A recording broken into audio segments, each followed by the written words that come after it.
Olha, o Fernando Henrique, ele tem uma cultura ímpar, né? Uma cabeça maravilhosa. Eu tenho a impressão que quando ele faz dessa afirmação, ele quer dizer, se referir ao PT de 20 anos atrás, onde o PT pregava a honestidade. O PT é o Partido dos Trabalhadores. Toda a sociedade estava olhando o PT como um partido extremamente sério. E hoje o PT não é nada disso. Todo lugar que nós temos uma administração do PT, nós estamos tendo uma decepção muito grande. E não é em um lugar só, é em várias das cidades. Você pega o ABC, que o PT foi muito forte lá, todas as administrações foram comprometidas. Aqui na própria cidade também, PT e PMDB está deixando a desejar. Infelizmente, passou-se mais um mandato. Quem não fez nada em 3 anos não vai fazer no último ano.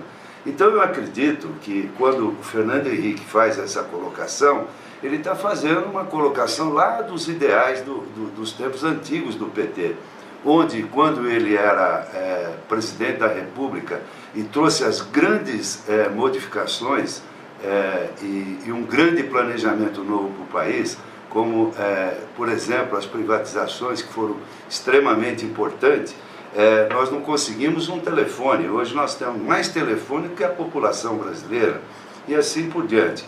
Então o PT ele criticava e repudiava a corrupção, a venda de estatais, o próprio governo do Fernando Henrique, e no entanto ele acabou pegando uma carona no plano do governo, fez uma crítica completamente descabível. Então eu acredito que se você olhar os ideais do PSDB, são os ideais lá da formação do PT. Eu acredito que é por aí. Naquele período de formação do PT, né, os movimentos sindicais com o Lula, a luta nas diretas, né, o Fernando Henrique dividia palanque, inclusive com o ex-presidente Lula, e hoje são inimigos políticos e até ideológicos. Mas ele disse também, João Oscar, que se o PSDB quiser voltar a ser governo, tem que ter propostas que atinjam mais diretamente aquilo que quer a população e tem que saber se comunicar melhor também com o eleitor. Ele vê essas duas deficiências no partido. O que você acha dessa afirmação? Olha, eu não preciso nem sair da minha cidade para concordar com isso. Nós precisamos fazer do PSDB aqui criar uma comunicação muito forte junto à população. Todas as eleições para presidente e para governador, a cidade deu um voto de confiança extraordinário, ganhamos estouradamente do PT. Aqui na cidade, infelizmente, nós temos 2 grupos políticos, né?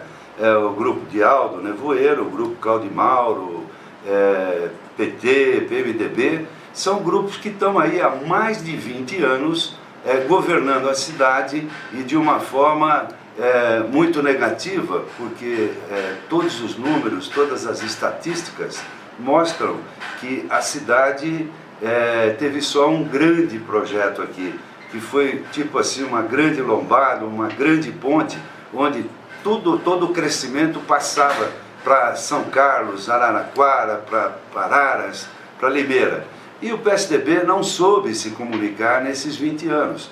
Então, existe hoje uma estrutura diferente no PSDB, inclusive comandada principalmente pelo João Walter, que aliás é o pré-candidato a prefeito para as próximas eleições, e eu estou vendo muita gente nova no PSDB. Acabou aquela política, hoje o PSDB aqui não tem mais dono, todos nós participamos democraticamente.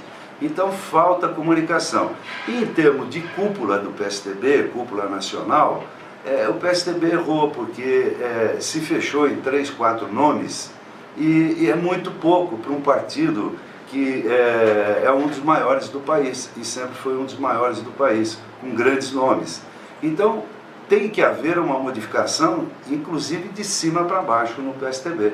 Concordo plenamente. Agora, uma outra questão que eu quero falar de Rio Claro já com você, João, é a seguinte: e a imagem de que o PT é o partido que pensa mais nos pobres e o PSDB mais nos ricos? Ela pode ser quebrada, é possível, é difícil, ou ela não existe, na sua opinião?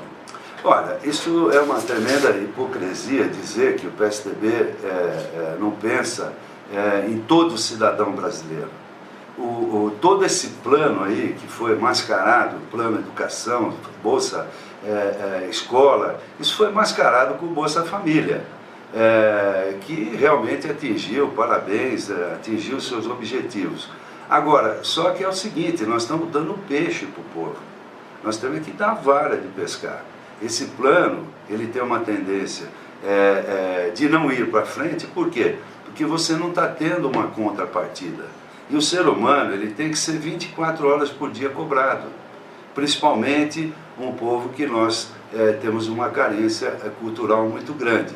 Então, o PSDB pensa nisso e todos os grandes projetos que tem, que teve sucesso o governo Lula, foi baseado 100% no plano do PSDB. João Oscar, o PSDB Rio Claro voltou a ter uma representatividade na Câmara Municipal com a migração da vereadora Mônica Uzzi Messetti para o seu partido, Partido Tucano. É um avanço, na opinião do senhor, já pensando num retorno, talvez, né? Porque o PSDB ficou um bom tempo fora, inclusive, do Legislativo. O que isso representa para o partido nesse momento, mesmo que em fim de mandato? Olha, toda pessoa que vem agregar, isso é muito importante. A Mônica já era do DEM, o DEM sempre foi um partido tradicionalmente coligado com o PSDB, então as ideias, as ideologias sempre estavam bem parecidas, né? Então a Mônica veio, foi muito bem recebida, né? E contamos com o desempenho dela nas próximas eleições e que ela termine o mandato dela com o maior sucesso. O que nós temos que entender é o seguinte, até 2004, quando eu fui o candidato a prefeito da cidade, foi uma candidatura isolada, sozinho, sem nenhuma coligação. Eu nunca tinha participado e me filiado a partido nenhum. Então eu paguei por aquela dificuldade. E o que houve foi o seguinte, uma redução no número de vereadores. Então, se você pega dois grupos políticos estruturados, então ficou muito difícil para o PSDB fazer pelo menos sozinho um vereador. E para a próxima eleição, este quadro de dificuldade também vai permanecer.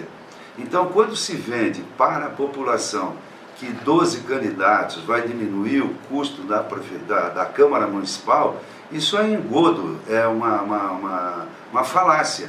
O que nós temos que entender é o seguinte, que esse dinheiro, tem até um dinheiro aí de mais de 4 milhões, que não foi usado nem na construção do prédio novo do Legislativo, e nem devolver para a Prefeitura para poder colocar os salários em dia. E me parece que está totalmente atrasado os salários da Prefeitura, corre o risco de não pagar 13º. Então, nós tivemos uma dificuldade muito grande. Para essa próxima eleição, houve muita gente importante que está acreditando no PSDB, nessa nova estruturação, nessa democracia que está existindo no nosso partido. Então nós temos chance reais para fazer 1 ou 2 vereadores para a próxima eleição, quem sabe 3.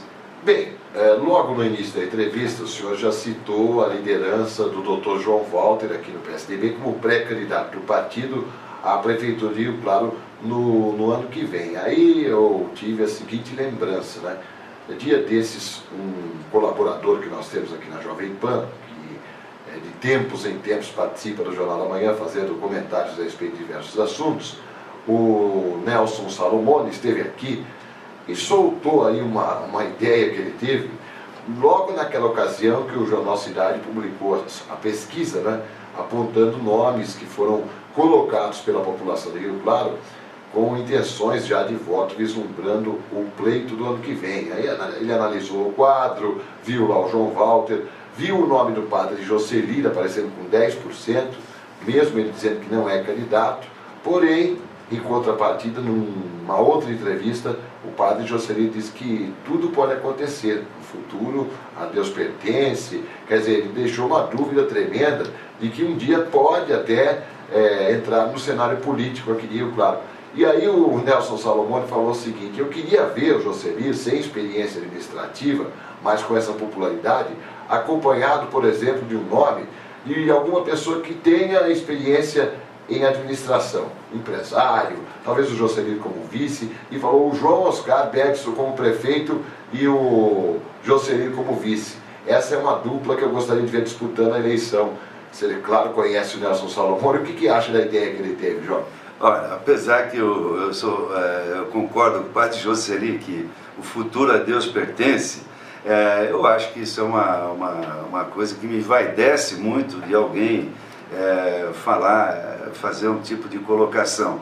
O padre Josely, eu acompanho de perto o trabalho dele, uma obra espetacular que ele fez. Você vê que é um exemplo claro para Rio Claro, que ele chegou aqui no Jardim Guanabara, o jardim onde tinha uma carência fantástica do povo do Jardim Guanabara. Ele construiu um templo que ele recebe mais de 7.000 pessoas toda segunda-feira. Então falar do padre Josely, eu não vou encontrar nem palavras para até fazer um agradecimento a ele em nome da cidade e como cidadão, o que ele leva de esperança e esse clima espiritual maravilhoso que ele traz todas as semanas para a cidade, né? Para a população que ele frequenta. Eu que sou um empreendedor, que militei politicamente no mundo empresarial, tive até a coragem e a felicidade de ser candidato, eu nunca tive essa oportunidade de comandar uma coisa e um padre já abençoando atrás. Seria uma coisa assim fantástica, né? Mas eu acho que é muito impossível de acontecer isso, né? Isso só se for uma obra de Deus mesmo. Agora, João Oscar, você acha que o padre Josely, por exemplo, é uma carta que todo partido político gostaria de ter na manga? Porque nós não sabemos o que vai acontecer com a lei da ficha limpa, né? Está enrolando lá para votar, até o processo final de votação, mas se ela for aprovada pode inviabilizar algumas candidaturas, e aí haverá necessidade de surgir novos nomes, e aquele que tiver mais força pode ter vantagem. Você acha que tem partido político de Rio Claro de olho no padre Josely? Ele já é filiado ao PDT. Eu acho que, por exemplo, se ele está afiliado ao PDT, para a próxima eleição é só o PDT. E todos os partidos gostariam de ter o apoio de uma pessoa tão nobre, tão carismática como é o padre Josely, né? E eu também gostaria de tê-lo junto com o nosso ninho tucano, né? O padre Josely, se ele se candidata hoje, eu acho que ele levaria a eleição. Mas o senhor segue essa linha de que ele precisaria de alguém que o acompanhasse com experiência administrativa, ou ele arcaria bem com as funções de prefeito? Olha, eu gosto sempre de dar exemplos concretos. Ontem nós recebemos aqui na cidade, prazerosamente, o prefeito de Piracicaba, que veio fazer uma palestra sobre como administrar uma cidade na visão do PSDB. E o Bajas Negri, ele pegou a cidade de Piracicaba no mesmo nível de Rio Claro, de qualquer outra cidade, onde o investimento ficaria na casa de 2%, 3%.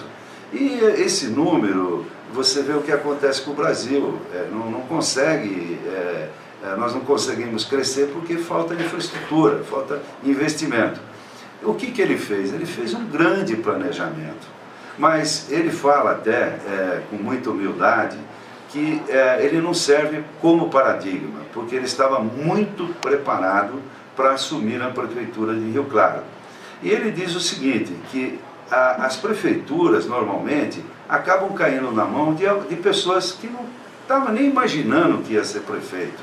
Quer dizer, pessoas que não têm um preparo para administrar uma cidade de 200 mil habitantes, com mais de 5 mil funcionários públicos.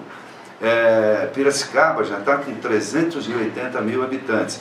Então ele fez um planejamento, ele reuniu umas 100 pessoas na cidade, fazer um grande planejamento. Então todas as secretarias, todos os departamentos da prefeitura, ele criou um planejamento.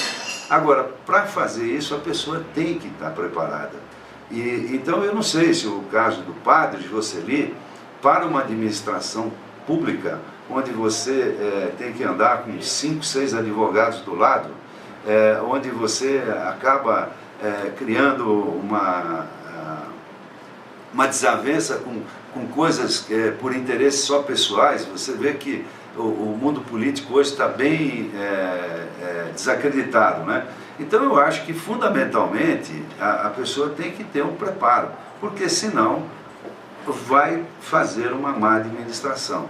Eu digo para você que eu não sei o que é mais caro hoje no Brasil, não estou falando em moralidade, mas o que custa mais para o Brasil, a falta de capacidade ou essa corrupção que está aí. Eu acho que o grande prejuízo maior para o nosso país é a falta de capacidade, falta de preparo para alguém assumir um cargo público. Porque eu, como empresário, eu estou sujeito a falir, a quebrar a qualquer momento. Porque eu sou penalizado pelos qualquer circunstância que acontece na minha empresa.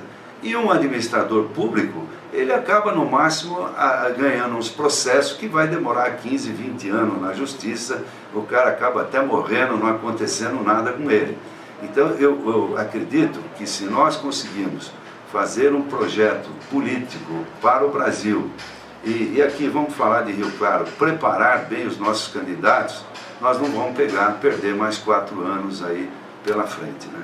Muito bom, 8 horas e 21 minutos, falamos de política com o João Oscar Bertos. Agora vamos falar um pouco do mundo empresarial, de economia, João Oscar. Olha, a coisa está ficando feia na Europa, né? O aperto fiscal terrível lá nos principais países envolvidos na crise, na zona do euro, a população provavelmente tendo que pagar a conta pelos problemas dos governos de lá, o que gera uma perspectiva de recessão, que todo mundo diz que, embora o governo brasileiro tenha dificuldade de admitir, a partir do ano que vem haverá sérios impactos na economia do país, aqui do Brasil, por essa razão também, fora os motivos anteriores que já vêm da última crise econômica mundial. E agora o Brasil já trabalha com um percentual de crescimento para o ano que vem menor do que aquele mínimo, né, que vinha sendo comentado anteriormente. Fala-se em 3, 3,5%. O que você está achando como empresário que vai acontecer com os rumos da economia mundial e principalmente os reflexos para o Brasil? Em primeiro lugar, a Europa ela chegou no momento que ela tem que prestar conta. Ela tem que repensar a sua maneira de planejar. A Europa ela ficou velha, não tem crescimento. O euro está custando 2,40, 2,50. Então, um funcionário na Itália, por exemplo, que ganha 1.000 euros, acaba custando 4, 5 mil euros. Isso tudo tem que ser repassado. Enquanto os sindicatos e as classes buscam melhorias para a sua categoria, tem que ser reavaliado a condição do país. Então eu acho que eles vão ter que fazer minha culpa lá urgentemente, né? E eu acredito que a Europa, como sofreu as grandes guerras, grandes dificuldades no passado, eu acredito que eles terão condições de se readaptar. O tempo eu não posso estimar. Agora, falando especificamente do Brasil, o Brasil continua jogando todas as suas oportunidades fora. Se você mantiver um crescimento de 7% no país, se você começar a exportar muito, você não tem estrada, você não tem ferrovia, você não tem aeroportos, você não tem portos.